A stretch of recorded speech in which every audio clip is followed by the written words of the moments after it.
Hello, and welcome to the Product Momentum Podcast. This is a podcast intended to entertain, educate, celebrate, and give a little back to the product leadership community. Hey, Shawn. Awesome conversation with Shawn Livermore. Quote I grabbed from the conversation: never underestimate a nerd with a story. And man, Shawn is a fantastic storyteller.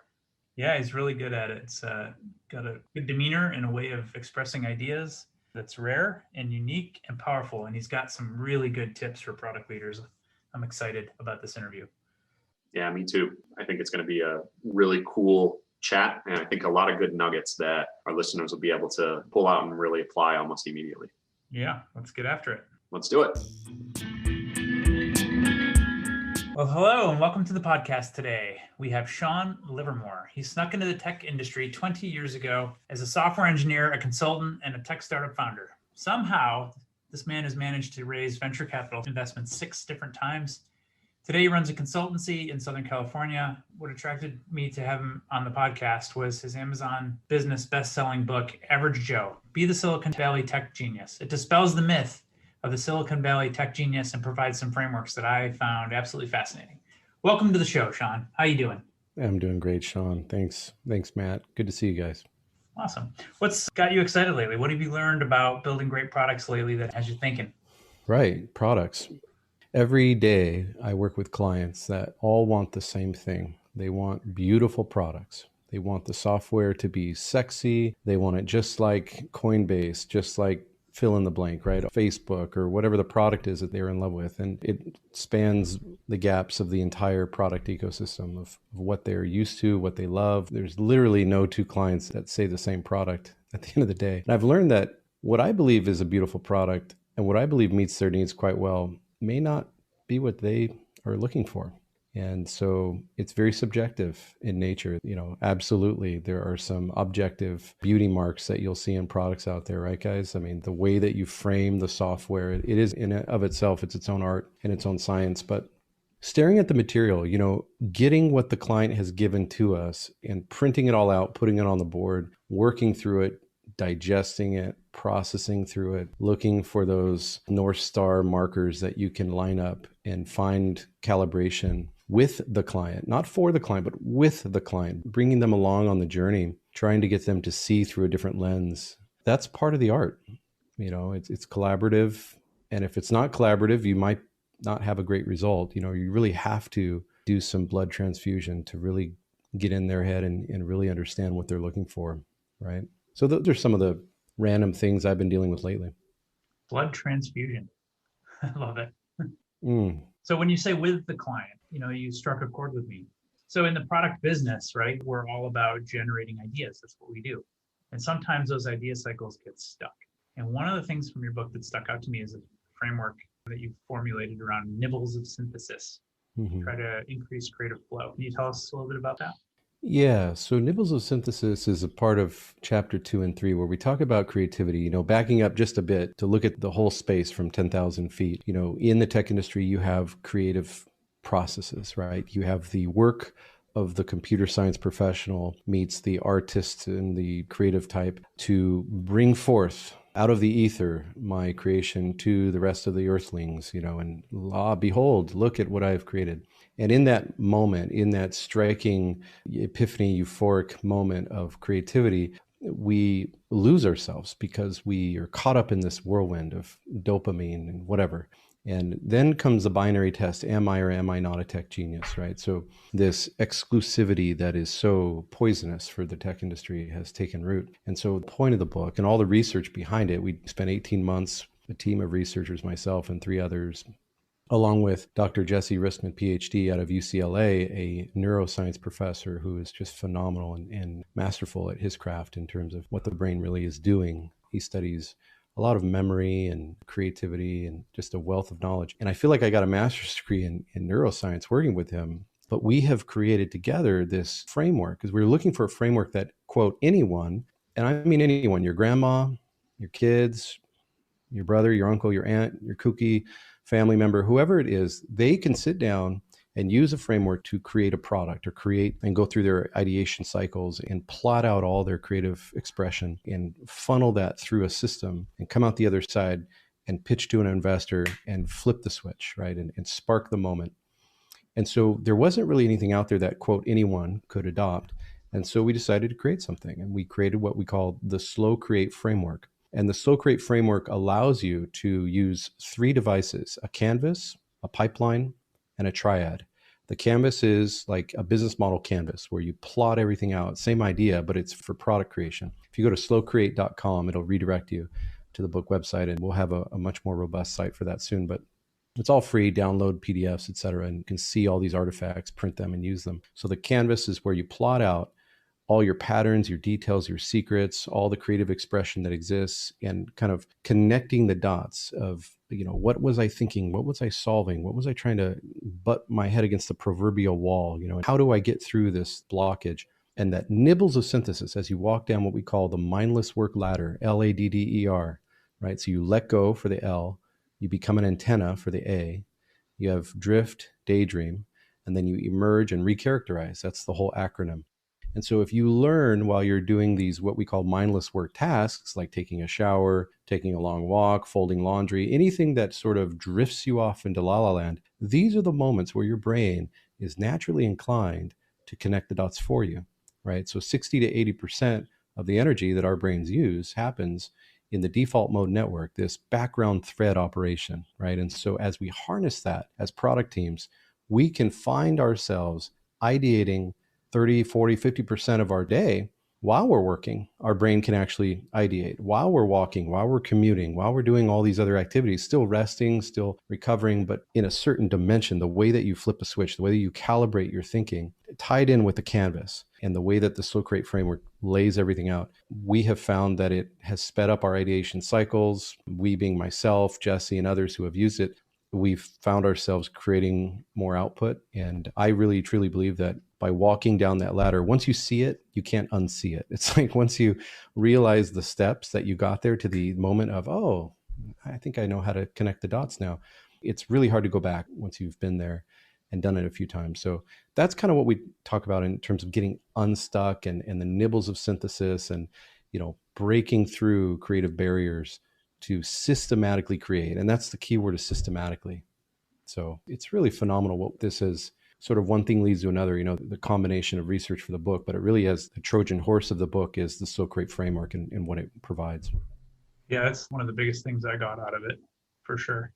Yeah, same here. I think when I was, looking through the website, looking through all of the videos and everything like that, the idea of gathering your ideas and kind of formulating those ideas subconsciously or unconsciously was just really fascinating to me. I think it was just a really cool thing to go into. I know personally I do it a lot, driving someplace and all of a sudden, hey, what about this idea? Now, the problem that I tend to run into a lot, and I think a lot of listeners probably do as well, is when you do get stuck in kind of like that analysis paralysis type deal. Like you go in and you have all of these ideas and you start to see them through, but then you just kind of get jammed up. And I know you've touched on it in some of the videos and whatnot, but I'm wondering if you've got any additional tips, like what tips or tricks do you use in order to get unstuck?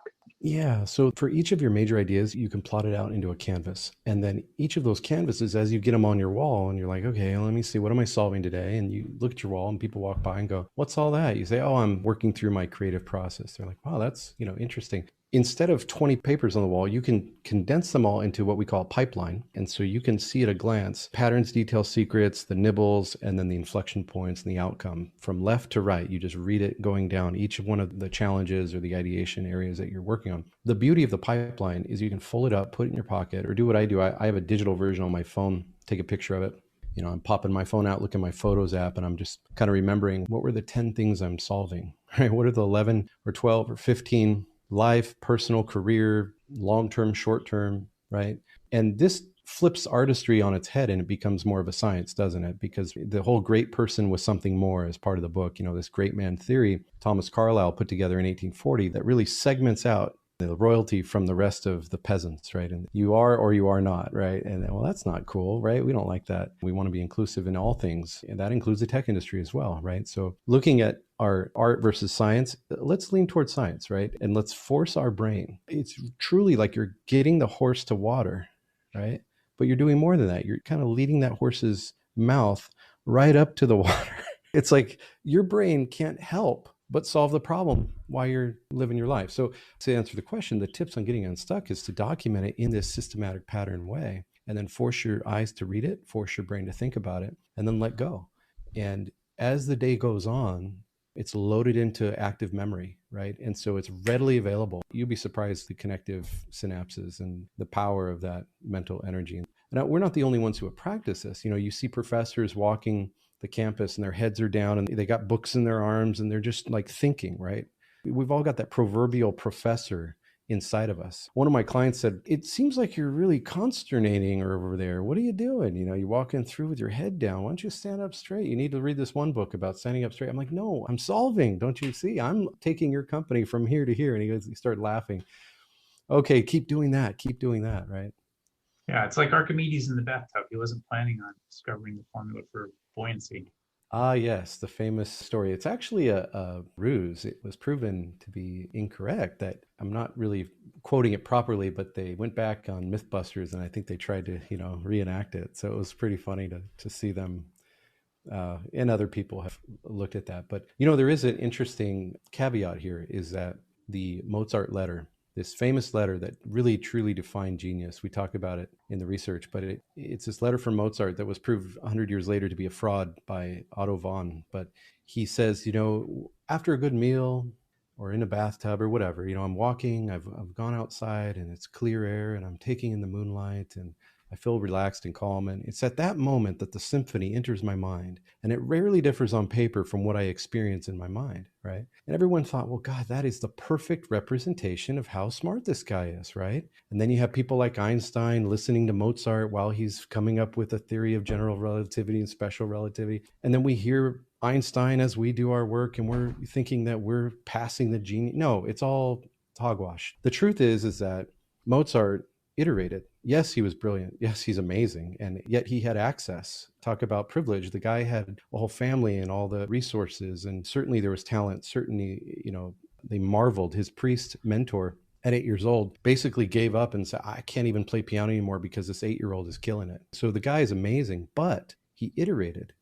And his wife, Mozart's wife later, collected the scraps of all of his crossing things out and all this. And Einstein iterated as well, right? So all of us, abandoning our code commits and scratching up our business ideas and throwing them in the trash, and disqualification of the self-talk and all that.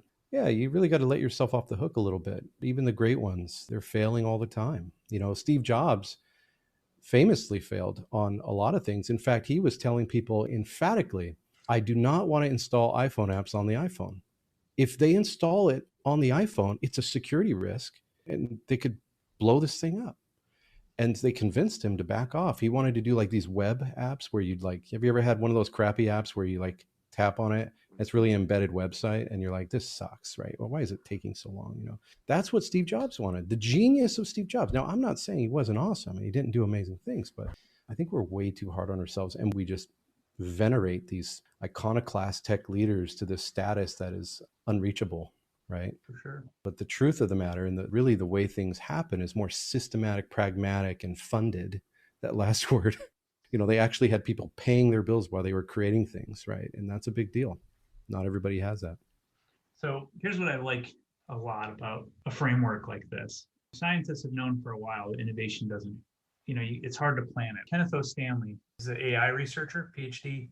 He wrote the book, Why Greatness Cannot Be Planned. He's actually trying to use AI to be creative, to create things that didn't exist before. And they've done it and it's interesting, but you're not going to get any real genius that way. Like it's the pattern recognition that's important. And the pattern recognition is what happens in those in-between cycles, that 60 to 80% of the time that you're talking about, where your brain's actually processing this stuff. And Daniel Goleman, he's the guy at Harvard, basically came up with emotional intelligence. Oh, yeah. Doing fMRI studies on the brain to try to figure out these different things. He wrote the book Focus. I think he coined the term open awareness. Mm-hmm. Which is where innovation really comes from. So what I believe is, as leaders, It's our job to set the right goals and have the right conversations so that people are doing exactly what you said. And I like your framework. It's the first time I've ever seen somebody create a systematic way to think about how are we going to purposely cause and allow for the slow, authentic creative process to actually occur. So thank you for that contribution. Yeah, it's been fun to work through it. I find it fascinating that we search for the wizard, the sorcerer, the prodigy, the great man with something more, or the great woman with something more, when in fact it's more of a process than a person, right? So anyone can pick up the process, not anyone can be the person. But when you apply a process to a person, it becomes an additive career, where you can flatten the layers of all the years of all your hard work in one sweeping motion on the whiteboard and showcase a thought. But it does take systematic creative cycles, and that's why we get up every day and we go to work. And I'm not here to talk about hype and hustle and, let's do productivity hacks, 4 a.m. Yeah. Who's here is getting up at 4? Not me, man. I'm sleeping until 8 and getting my coffee in me and trying to get an 8-hour sleep every night, hopefully, and doing what I can to survive myself. But I think there's no point in beating your body into the ground, especially when that's not really effective long-term, right? Not sustainable. Yeah. I think as you were going through and as I was looking through the framework and everything, I'll kind of echo what John had said in terms of just having that process of how to think. Because I find myself, and it was funny, the visuals that you had as you were talking through kind of how the framework is set up and the funnel and everything. I've gone through and I'm guilty of it all the time. I have legal pads all over the place and just take notes of all sorts of different things. And it's just chaos in a lot of different areas. So I want to try to formulate that a little bit more into a kind of a cohesive, more systematic way of thinking. It's fascinating to me. I think it's just a really cool way of thinking. Thanks. Yeah, absolutely. I think you're right. We don't spend enough time thinking about thinking. Mm-hmm. We're so quick to put together products and run fast and break things. And, if you're not shipping code every day, then you're failing. It's too long.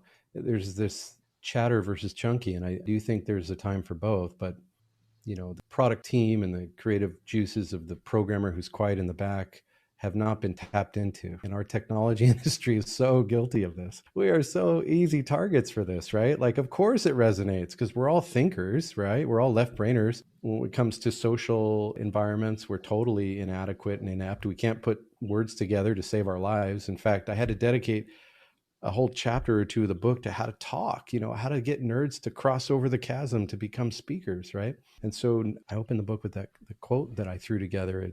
It's the quote that I feel really good about, that it came out of my brain, unless someone else said it first, but I haven't found it online anywhere. But never underestimate a nerd with a good story is the quote. And I think it's just so true. But Matt, even if the outcome of your productivity thought cycles or your mental cycles, getting through that slow create framework, the canvas, then the pipeline, then the triad, to learn how to culminate that up into inflections, even if that didn't net instant results for you, putting it on the wall and having people ask you, what's that? Right? And they point to it and say, what are you doing? What is all this? Instantly you've shifted the power in the room to, well, these are my mental cycles. What? So, they earmark you as some smart guy in the back coming up with genius endeavors, and they should probably include you in their new product meetings, and let you run the project instead of the other guy, I love that line of thought. And you kind of touched on something that I wanted to change into and just kind of pull on a little bit more in the concept of inflections. Mm-hmm. So I know within the framework, you've described 4 of them: technology, adaptation, regulatory, and belief. But I'm wondering if you could expand on those, kind of what we can do with them. Oh, totally. So venture capitalist Mike Maples, co-founder over at Floodgate, he's a brilliant man. And over time, he had basically put together 4 kind of boxes, 4 quadrants of inflections that most startups fall into, or most companies, when they innovate, they lean on one of these. And those 4, as you said, are technology, adoption, regulatory, and belief. And so an example of each one: technology, when GPS chips became more accurate, where instead of 3 or 4 or 5 feet accuracy, it was down to like, a foot or 2. That actually made a big deal. That was a technology inflection. And now we know that when you're walking around with your phone with Google Maps, you can do certain things you couldn't do before. And they know when the person's at the register versus still at the front of the store and things like that, right? These actually generate all sorts of interesting next big thing type conversations. And the venture community really digs their teeth into that. And so do a lot of founders who can leverage it. The next one is adoption. Adoption is where you believe that there will be an adoption curve where, today, not a lot of people are riding around in electric scooters, but 10 years from now, that will be exponentially higher, especially in developing countries like India, where they're already sort of doing that, but it has a person driving them on a bike, right? So you move that person into a different career, or have them, be tuning up their bicycles or tuning up their electric scooters instead of driving people around with their leg. These are adoption inflections, and they will invest money in correlation to that adoption. Regulatory, in the wake of COVID, we have cross-state online health, right? So you can do the teledoc type stuff and get help without going to the doctor. Well, in the future, that might pave the way for new regulation and new legislation that will eliminate the state by state kind of silo that we have today in the United States and beyond. And then the last one is belief. These long held beliefs, these things where people will not budge. A great one about that is the sharing economy, right? So if you would have asked someone in 1995, would you allow someone to come sleep in your bed for $150 a night?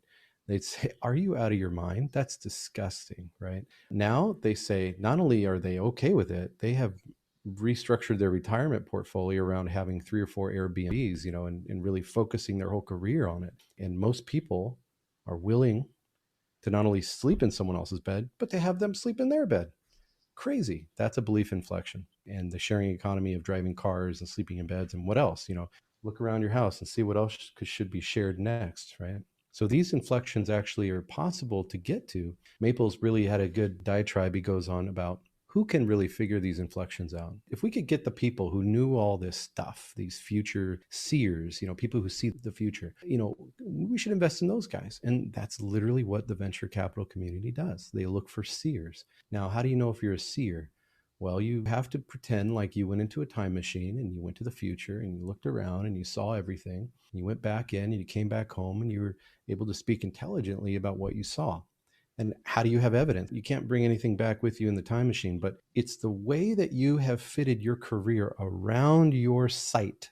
Okay, now think about that for a little bit. They look for evidence in the founder, which this ties into raising money and how you pitch and how you think about every day and going into work and putting on your work mantra and getting in there and checking your email and doing what it is you do, burning your calories, right? How do you spend your time? Is it based on what you've seen in your time machine, or is it based on the burden, the mortgage, right? Sometimes it's both, isn't it? Because we all have family, well, a lot of us, right? We have a family, or if you're looking to have a family or move forward into getting a house or whatever, there is a certain amount of shackles that you will feel around your ankle. And how do you work within your own friendly walled garden toward that future site? And that's very difficult to do, but those who can do that can raise money, can build a business, can really leverage the inflection. And it is a tool. It is absolutely a tool. Is it hype and hustle? No. It is sight. It is evidence. There are times like the Segway where they invested all the smart money, went after Segway, and they bombed. No one's driving Segways around the street. I have not seen one, unless you're at Disneyland or something, right? Or police in like wealthy areas. Totally. Well, listen, this has been awesome.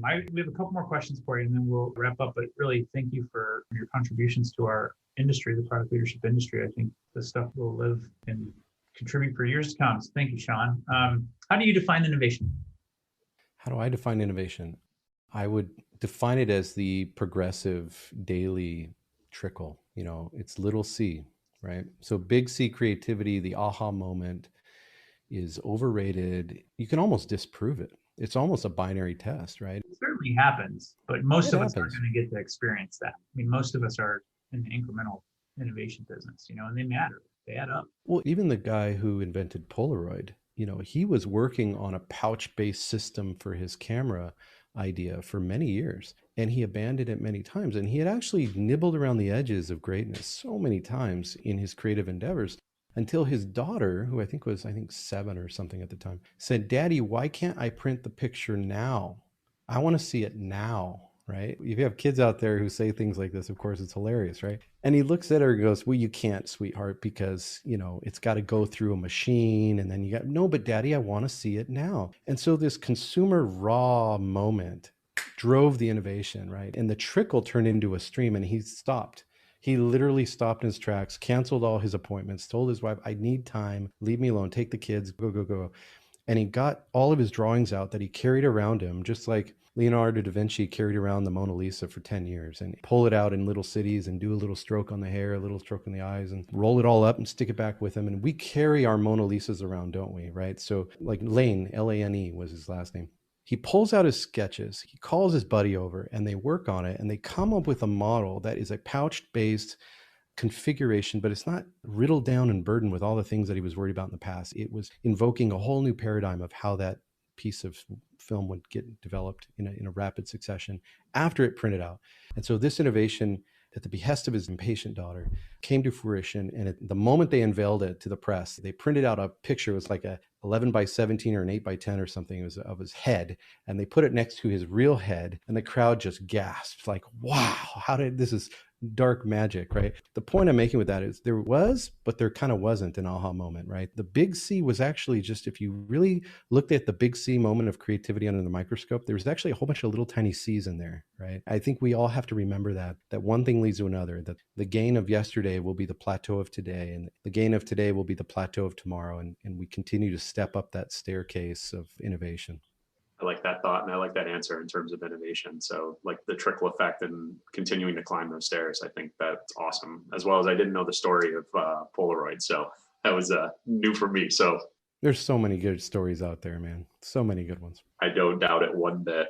Last question for you though. Aside from your own book, Average Joe, awesome to be able to read into and learn about the framework and everything. But aside from your own book, what would you suggest to any of our listeners in terms of reading?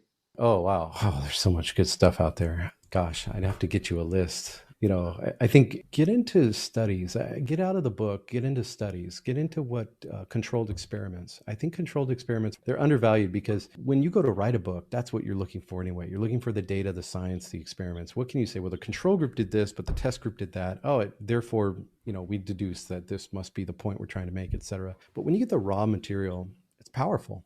And I would get in conversation with people, showing up at online forums where you can ask some key questions that lead you to the epiphanies that you're looking for to help you get from knocking on the door to nibbles of synthesis yourself, because sometimes you got to bring other people into your inner thoughts, right? We have like this echo chamber happening, and it's this mental torture for those of us who care about creative cycles and we care about building products and really crushing it for whether it's your career or your startup or your future. Bring other people, other voices into that echo chamber and allow that to ruminate. It's kind of like the idea of secrets.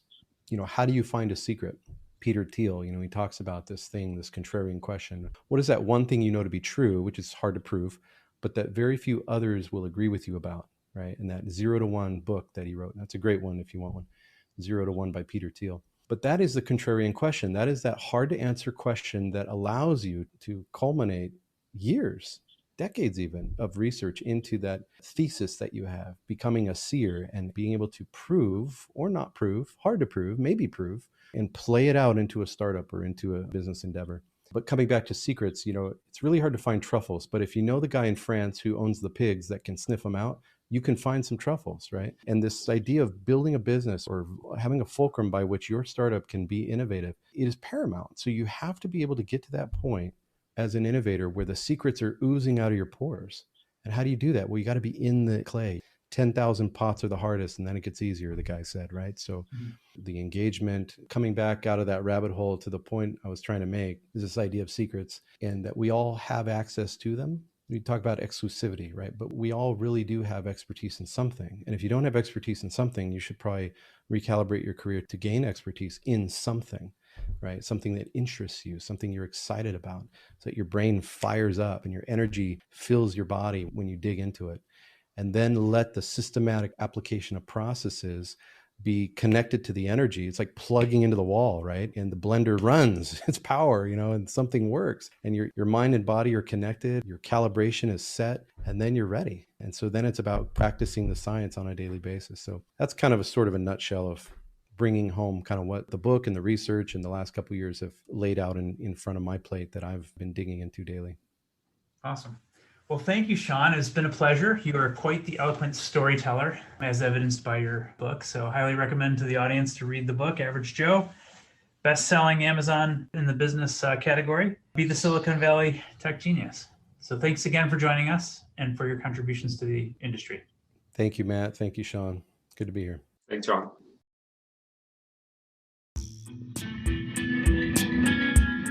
Well, that's it for today.